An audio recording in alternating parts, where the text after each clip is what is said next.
Hello class, ang bidyong ito ay gabay ninyo sa pagdisenyo ng electro-pneumatic circuit base sa ating face-to-face discussion. Sa pagbuo ng electro-pneumatic circuit, sundin lamang ang mga ito. Una, lahat ng cylinder na ating gagamitin ay double acting.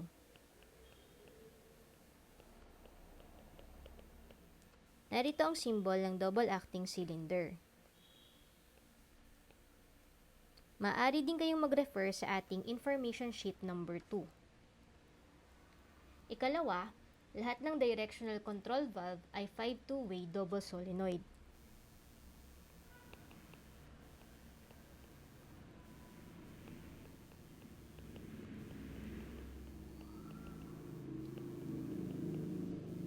Narito naman ang symbol ng double solenoid na 5-2-way valve.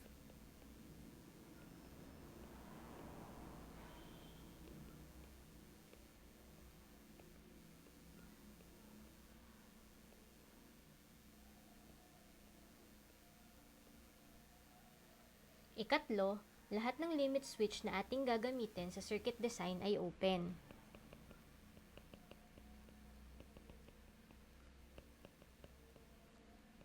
Narito naman ang symbol ng normally open limit switch. Ikaapat, ang standard na ating gagamitin sa pagbuo ng ating electro-pneumatic circuit ay DIN.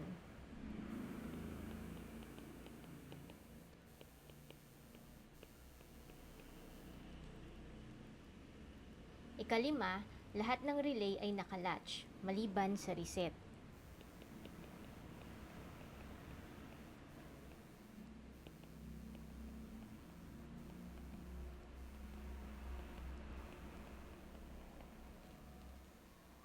Ika-anim, para sa 5-2-way double solenoid valve, gumamit ng normally open contact para i-trigger ang solenoid plus.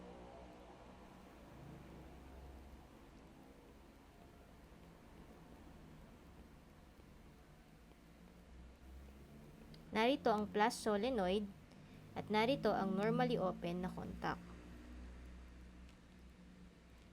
Para naman sa negative solenoid,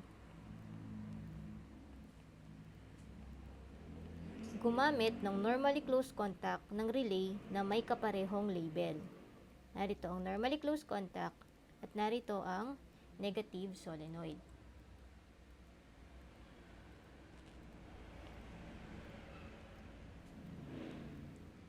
Narito naman ang aktwal na proseso ng pagbuo ng electro-pneumatic circuit. Una, i-analyze ang sequence. Halimbawa, ang sequence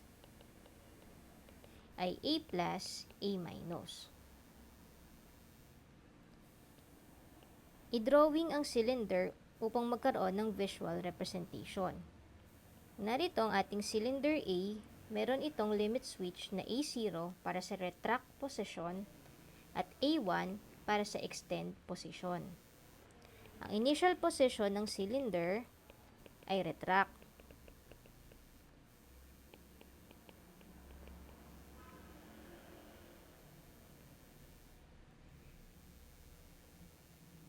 Sa pag-analyze ng circuit, isipin kung anong limit switch ang magti-trigger kapag gumana na ang sequence ng cylinder.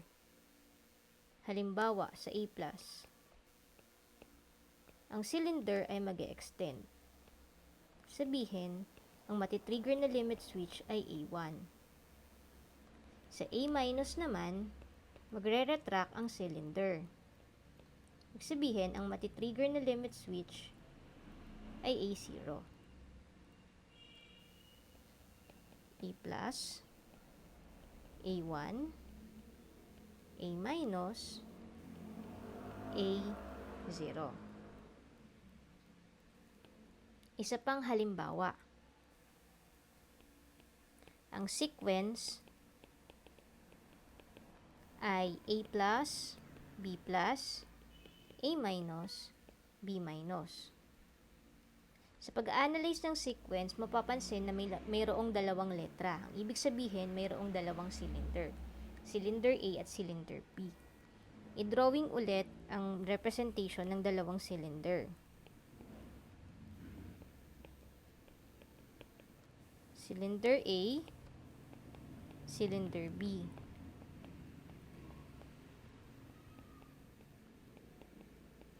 Mapapansin na ang label ng limit switch ay nakadepende sa kung ano ang label ng cylinder. Kaya ang limit switch ng cylinder A ay A0 at A1 at ang limit switch naman ng cylinder B ay B0 at B1. Mapapansin din na ang 0 ay ginagamit para sa retract at ang 1 ay ginagamit para sa extend.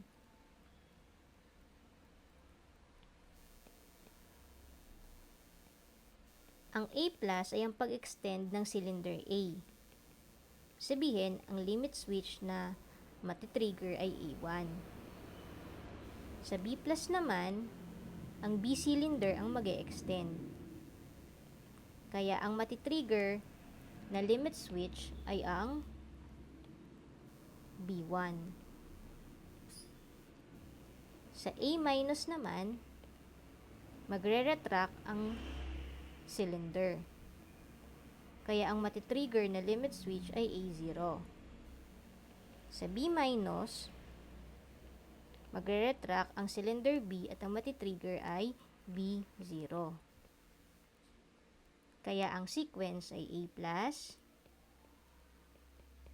A1, B+, B1,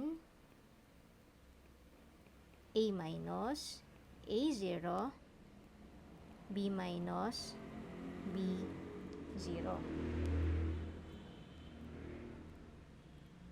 Ngayong alam mo na kung paano i-analyze ang sequence at ilagay ang mga na-trigger na limit switch, mag-proceed naman tayo sa susunod na sequence or sa susunod na step.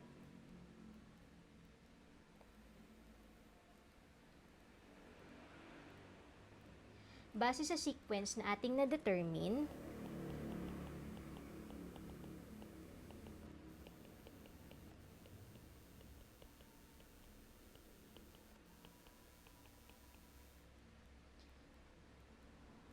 kailangan nating malaman ang bilang ng mga pneumatic component.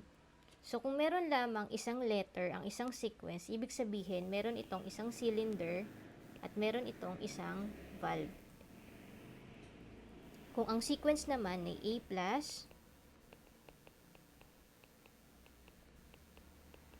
B+, A-, B-, ibig sabihin may dalawang letra, A at B. Kaya meron tayong dalawang cylinder at dalawang valve. Maaari na nating i-drawing ang pneumatic diagram. For sequence A+, A-, meron tayong isang double acting cylinder na may limit switch A0 at A1, isang 5 two-way valve double solenoid,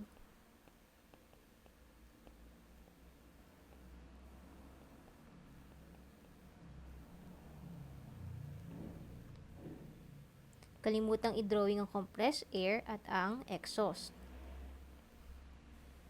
Sa kaliwa, ang plus symbol at sa kanan, ang negative symbol.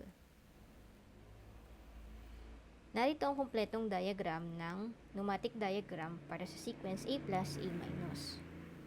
Para naman sa sequence A+, B+, A-, B-, magkakaroon lamang tayo ng kaparehong diagram ngunit dalawang cylinder.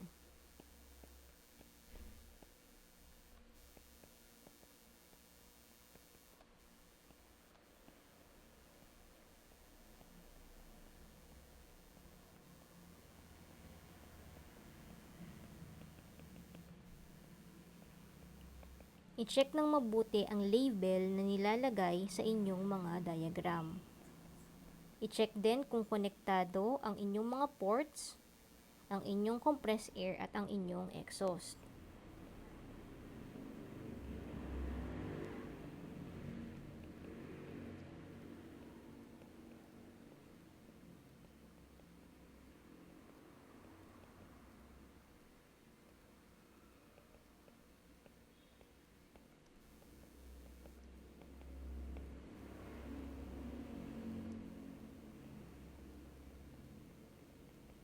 Huwag kalimutang ilagay ang symbol ng manual override.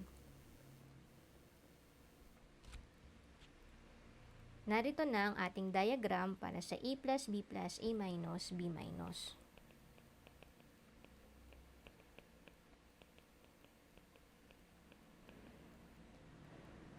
Pag nagawa nyo na ang pneumatic diagram, gawin naman ang electrical control circuit gamit ang DIN standard. Simulan natin sa sequence A plus A minus. Makinig ng mabuti. Una, kailangan nating i-determine ang bilang ng relay sa ating electrical control circuit. Gamitin ang formula na number of relay, or rather,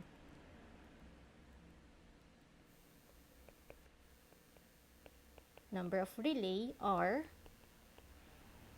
ay equal sa number of sequence S plus 2 or R equals S plus 2. Ang sequence natin ay dalawa, A plus A minus. I-add natin to sa ating constant number na 2, kaya ang bilang ng relay natin ay 4. Upang ma-determine naman ang total na bilang ng rung, kailangan nating i-add ang total number ng relay sa total number ng output solenoid.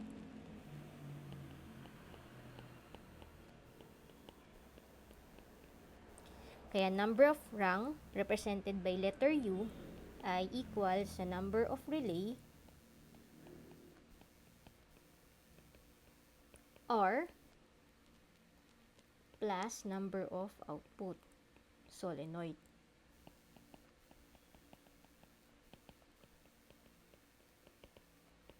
V.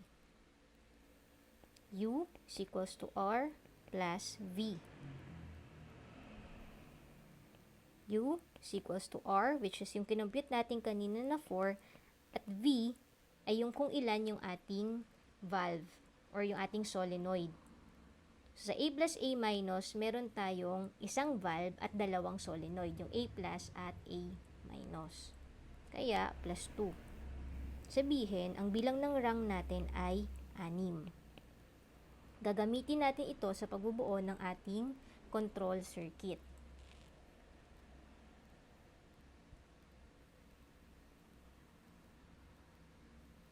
Ngayon ay buuin natin ang control circuit ng A plus A minus.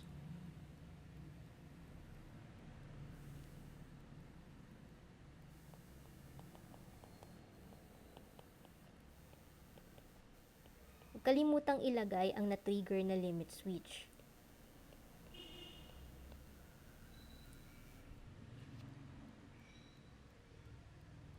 Kanina, na-compute natin na meron tayong 4 na relay at 6 na rung.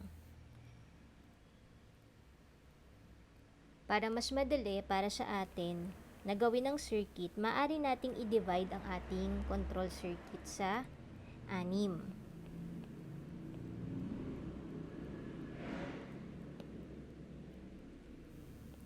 Sa 2, 3, 4, 5, 6. So, narito ang ating rung 1, rung 2, rung 3, rung 4, rung 5, at rung 6. Ang rung 1 ay laging latching circuit. Ang sumunod na rung ay ang ating first sequence. Sumunod ang ating second sequence. Sabihin, ang first sequence natin ay A plus at ang ating second sequence ay A minus. Pagkatapos ng ating mga sequence, ang kasunod ay ang ating reset.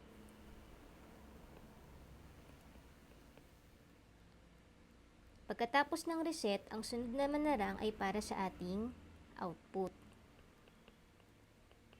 Ang output natin ay ang solenoid A plus at ang solenoid A minus.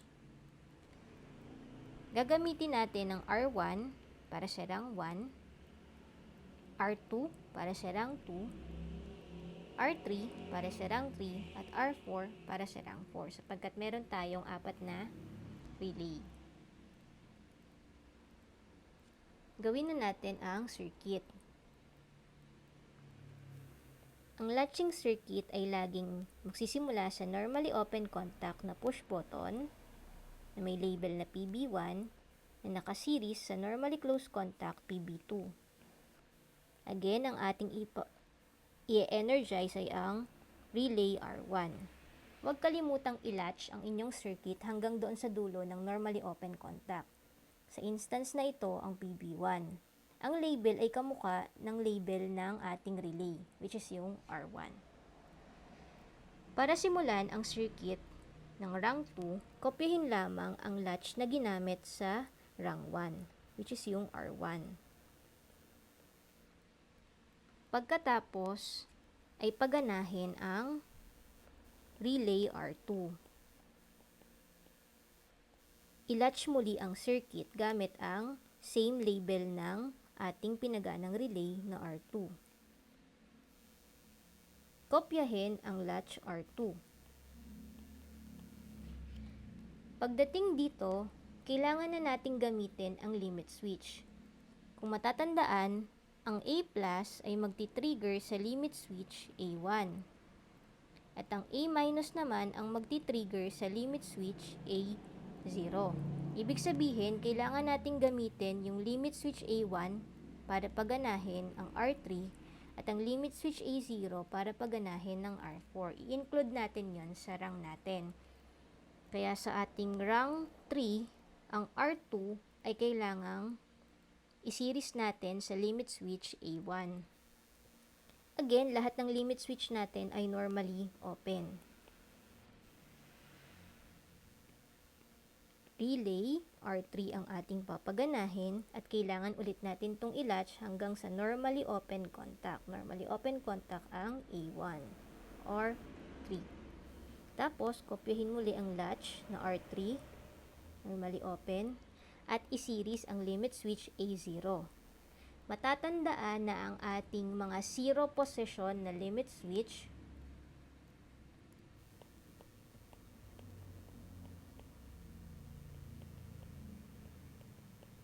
sa initial position ay nakatrigger na.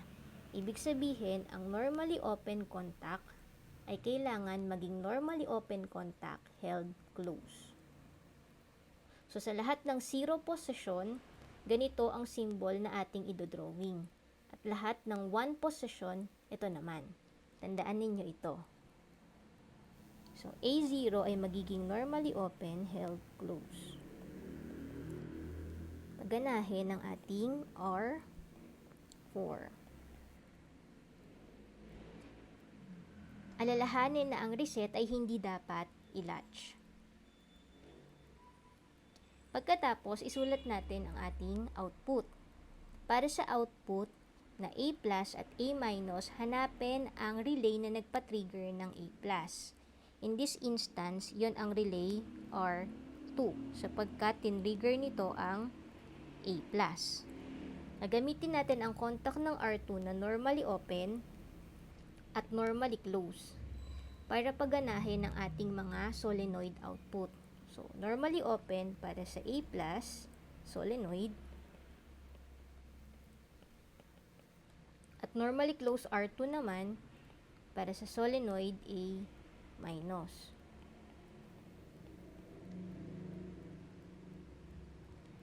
Ngayon naman, kailangan nating putulin lahat ng latch. Ang puputol sa A+ ay ang A-. Ang R3, ang may sequence na A-, kaya puputulin nito ang R2 sapagkat ang R2 ang may sequence na A+.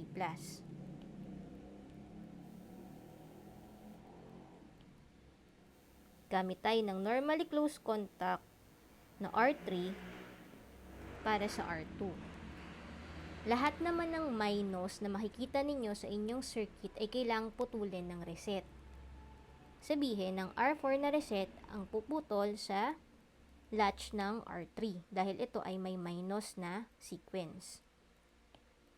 Kaya, lalagyan natin ito ng normally closed na R4. Narito na ngayon ang final output natin para sa sequence na A plus, A minus.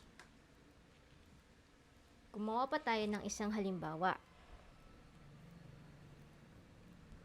Gawin natin ang control circuit ng A plus, B plus, A minus, B minus.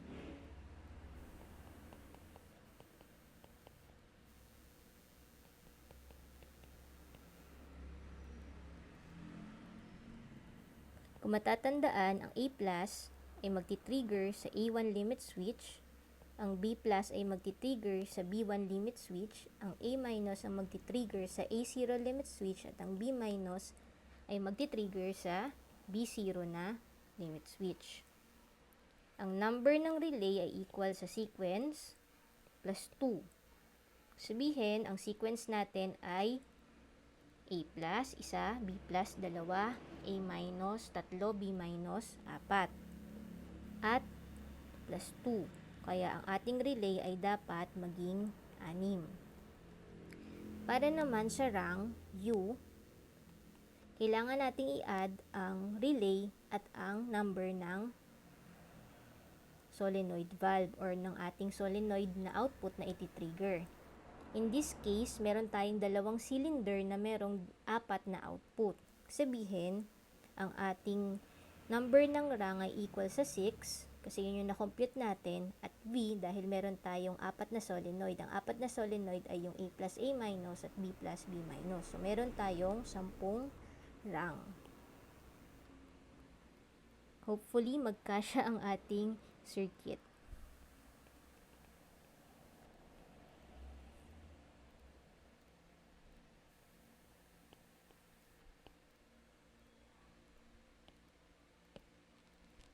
Okay?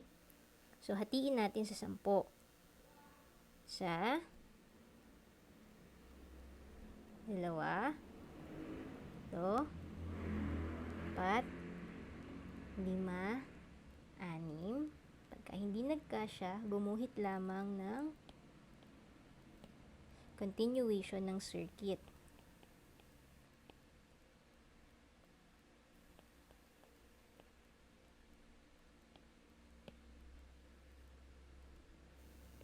Ito, 8, 9, 10. Ating i-recall.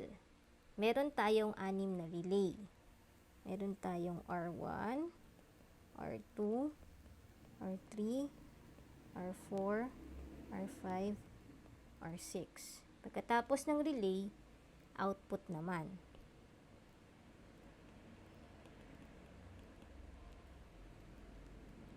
Ang ating rang 1 ay ang ating latching. Ang ating rang 2 ang una nating sequence. Ang una nating sequence ay A plus. Ang ating rang 3 ay ang ikalawa nating sequence, B plus. Tandaan na kapag ka nag-A plus, ang A1 limit switch ang matitrigger. Sa rang 4, ang ating ikatlong sequence. After ng B plus, A minus. Ang B plus ay iti-trigger ang limit switch B1. Ang rang 5 naman ay ang ating ikahuling sequence or B minus. Ang A minus ay iti-trigger ang A0. Ang rang 6 naman natin ang reset. Pagkat ito na yung ating pinakahuling relay. Ang B minus iti-trigger ang B0. So, huwag kalimutan na ang mga limit switch na nakatapat doon sa ating mga rang ay gagamitin natin upang i-trigger ang mga relay na nandoon. Para naman sa sumunod sa ating rang 6, ang rang 7, rang 8, rang 9, at rang 10 ay mga output. So, ito yung output solenoid natin. Solenoid A+, solenoid A-, solenoid B+, at solenoid B-. I-construct na ngayon natin yung sequence or yung circuit gamit ang rang 1 na latching. Again, normally open contact na push button 1 in series with normally closed push button B2, PB2.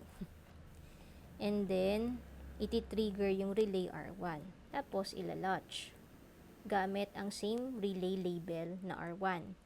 Kopyahin ang R1 sa kasunod na rang, normally open contact R1, papaganahin ang ating relay R2. Kailangang i-latch. Tapos, kopyahin ang R2 at ilagay sa susunod na rang. Tapos, dahil meron na tayong limit switch A1, kailangan natin itong i-series. Normally open ang gamitin. Tapos, kailangan nating ilagay yung relay 3 natin. Huwag kalimutang i-latch. Sa pagla-latch, kailangan after ng normally open contact. So, madalas kong makikita sa mga students na nagla-latch sila doon lamang sa relay. So, mali ito. Okay? Kailangan after ng limit switch. Or 3. Tapos, kopyahin ang R3.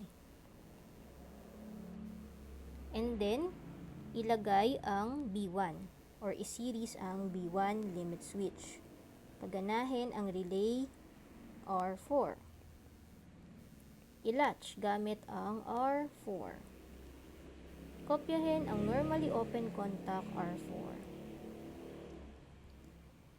Merong na-trigger na A0. Remember, pag 0 position, normally open, held, close. I-trigger ang R5. I-latch after ng limit switch, R5. Ang kasunod na rang ay reset. So, kopyahin ng R5. I-series ang normally open, held, close na B0 at paganahin ang relay R6. Ngunit, huwag i-latch dahil ito na ang reset. Tapos, gawin naman natin ang output. Sa output, again, hanapin ang relay na merong A+. So, ang may A+ ay yung R2. Ibig sabihin, gagamitin natin ang open contact at close contact ng R2 upang paganahin ang ating solenoid A+ at A-.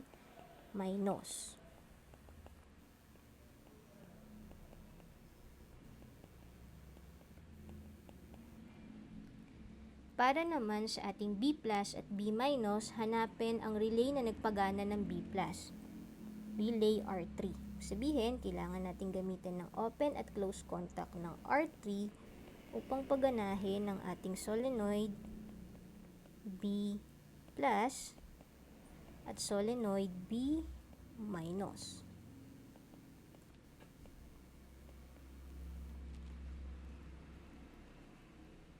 Lastly, kailangan nating putulin ang mga nakalatch natin na rang. Ang puputol sa A+ ay ang A-. Ibig sabihin, ang R4 na A- ang puputol doon sa ating R2 na A+.